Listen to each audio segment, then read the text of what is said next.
ఇట్లా మాట్లాడేటోళ్ళు వీళ్ళకి దేశం కోసమట ఈ పార్టీ దేశం కోసం పుట్టిందని మాట్లాడతారు. అన్న మాట్లాడాలంటే కాంగ్రెస్ గురించి చాలా దిగజారినట్టు అనిపిస్తుంది నాకే. పాపం శివరాత్రి నాడు పూజ చేసిండంట ఇలా పక్క రాష్ట్ర ముఖ్యమంత్రి, కర్ణాటక ఉప ముఖ్యమంత్రి శివరాత్రి రోజు స్నానం చేసి అడిగి ఇషా ఫౌండేషన్ కార్యక్రమానికి పోయి జగ్గి వాసుదేవన్ గారిని కలిసిరు.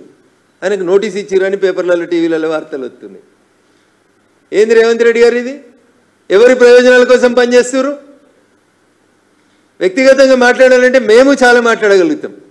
మీరు ప్రజా సమస్యల మీద మాట్లాడుండ్రి, మీ స్కీమ్స్ మీద మాట్లాడుండ్రి, 24 గంటల కరెంటు మీద మాట్లాడుండ్రి, 2 లక్షల రైతు రుణమాఫీ మీద మాట్లాడుండ్రి, మీరు తీసుకొచ్చిన కొత్త భూమాతా చట్టం మీద మాట్లాడుండ్రి, మీరు చెప్పి చేయలేకపోతున్నటువంటి పనుల మీద మాట్లాడుండ్రి, సిద్ధాంతాల మీద చర్చ పెట్టుండ్రి. లేదా జూన్ 2, 2014 తెలంగాణ రాష్ట్రం ఏర్పాటైన నుంచి ఇవాళ దాకా తెలంగాణకు కేంద్ర ప్రభుత్వం నరేంద్ర మోడీ గారు ఇచ్చిన పైసల గురించి లెక్క పెడదామని చెప్తే మేము రెడీగా ఉన్నాం చర్చకని చెప్తున్నా. మీరు 100 మంది రాన్రి, మేము ఒక్కలమే వస్తాం. ఓపికగా మీరు అడిగిన ప్రతి ప్రశ్నకు సమాధానం చెప్పిపోతాం. ప్లేస్ టైం వేదికను మీరు నిర్ణయించారు.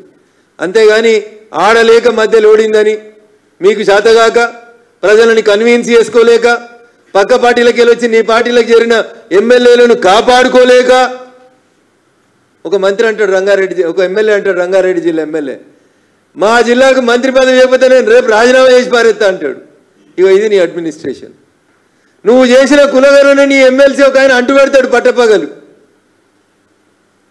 బీసీల కోసమే పుట్టింది కాంగ్రెస్ పార్టీ అని చెప్తే బీసీల కోసం మాట్లాడిన ఎమ్మెల్సీని సస్పెండ్ చేస్తుంది నీ పార్టీ. ఏది మీ సిద్ధాంతం?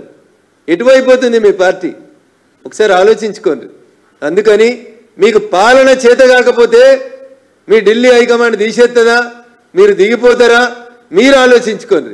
కానీ మీ చేతగానితనానికి మా పార్టీని, భారతీయ జనతా పార్టీని, నరేంద్ర మోడీ గారి నాయకత్వాన్ని, వారి క్యాబినెట్లో సీనియర్ మంత్రిగా ఉన్నటువంటి కిషన్ రెడ్డి గారి మీద వ్యక్తిగత దూషణకు దిగుతారు రేవంత్ రెడ్డి గారు. ఒక ఏళ్ళు మా వైపు చూపిస్తే 4 ఏళ్ళు మీ వైపు చూపిస్తున్నాయనేటువంటి నగ్న సత్యాన్ని రేవంత్ రెడ్డి గారు గుర్తుంచుకోవాలి. నేను మళ్ళీ చెప్తా ఉన్నా పిసిసి అధ్యక్షుల వారికి, ముఖ్యమంత్రి గారికి, మా మీద ఉత్తర కుమార ప్రగల్భాలు పలుకుతున్నటువంటి అందరూ కాంగ్రెస్ మంత్రులకు చెప్తా ఉన్నాం, మీ 14 నెలల పాలన మీద, మీరు చేసిన పనుల మీద, మీ 14 నెలలలో మేము ఇచ్చిన పైసల మీద మేము చర్చించడానికి సిద్ధంగా ఉన్నాం. బడ్జెట్ మీద మాట్లాడతారు వీళ్ళు అని ఏమైనా తెలుసా మీకు? రేపు రంగారెడ్డి జిల్లా, సంగారెడ్డి జిల్లా, మేడ్చల్ జిల్లా, ఈ 3 జిల్లాలలో ఉన్నటువంటి ప్రజలు తెలంగాణ రాష్ట్ర బడ్జెట్కు 180 పైసలు మేమే ఇస్తున్నాం, వచ్చిన పైసలు మొత్తం మా 3 జిల్లాలలోనే పెట్టమంటే నీ కొడంగల్కి ఏం పెట్టుకుంటావు రేవంత్ రెడ్డి? లేటెస్ట్ న్యూస్ తెలుగు మరియు ఇంగ్లీష్ అప్డేట్స్ కోసం ఇప్పుడే క్యూన్యూస్ అఫీషియల్ యాప్ ని ప్లే స్టోర్ నుండి డౌన్లోడ్ చేసుకోండి. సరికొత్త సమాచారాల కోసం క్యూన్యూస్ వెబ్సైట్ ని ఫాలో అవ్వండి. ఛానల్లో ప్రాంతీయ, జాతీయ, అంతర్జాతీయ వార్తలు వీక్షించండి.